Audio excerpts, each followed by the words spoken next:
Hey everyone, it's August 5th, and that means that if today's your birthday, you share with Chinese robber and serial killer Zhang Jun, known as China's first bandit who murdered 28 victims and wounded dozens more in the 1990s. And that is him right over there.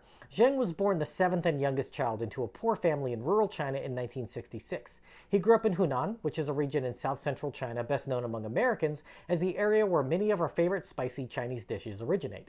But it was also a traditionally important communications hub for China and is home to Tianmen Mountain, which was used as inspiration for the floating mountains in Avatar. Zheng never got to see that cinematic masterpiece, however, because his actions led to his eventual execution before it was released. His mother developed uterine cancer when he was 12, which was a death sentence in rural China in the late 70s.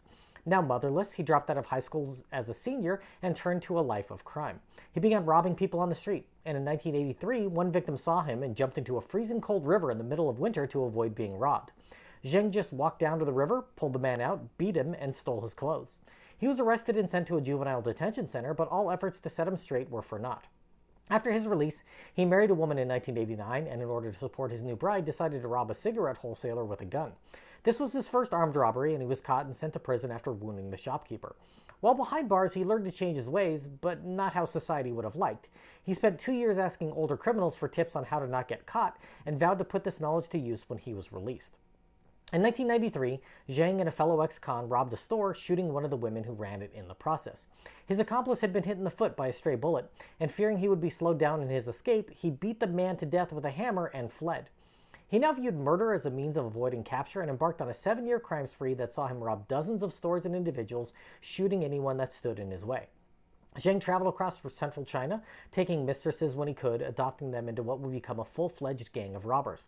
He met others who became his accomplices in his crimes, and collectively they stole more than 5 million yuan, which was roughly $600,000 in the 1990s.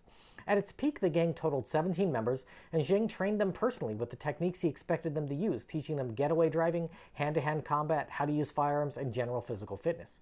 They traveled as a group, robbing and killing as they went, with Zheng sometimes even killing his own gang members when he felt they might be a liability. In early 2000, they'd moved on from stores to banks and they attempted to knock over an armored car. This was a bloody effort that left 7 victims dead, and after the publicity it brought, the gang went their separate ways to try to avoid capture. But the police picked up members of the gang, with each providing clues to where Zheng may be, and ultimately he was captured in September of 2000 with one of his 5 mistresses. At trial, he and 13 members of his gang were convicted of 28 murders, being sentenced to death and executed by firing squad in March of 2001. If this is your birthday, I hope you have a great day. Leave me a comment so I can wish you a happy birthday. If you know someone whose birthday it is today, send them this video so I can find out all about their birthday twin. And to Zhang Jun, I say, happy birthday, you bastard.